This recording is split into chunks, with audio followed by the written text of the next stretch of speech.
I was born in an Orthodox priesthood Hindu family. I was born in a Hindu family to Brahmin priests.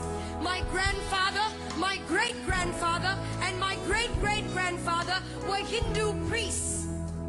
It was unthinkable and offensive for a daughter of a granddaughter of a priest to come away from that system.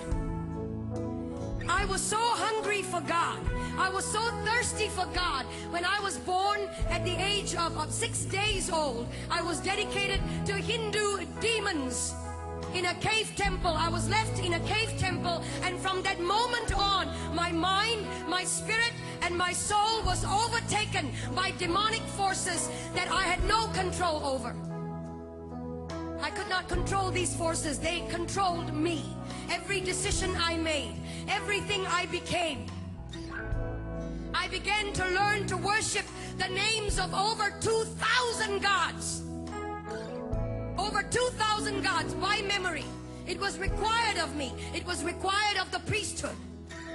And I, as an obedient daughter of a priest or granddaughter of a priest, I learned the names of 2,000 gods. At the age of 19 or 20, I was so hungry for God, but I did not know His name, where He was, who He is. And so I started a journey of pain and darkness. At the age, in my late teens, in 1920, I became discipled under a witch.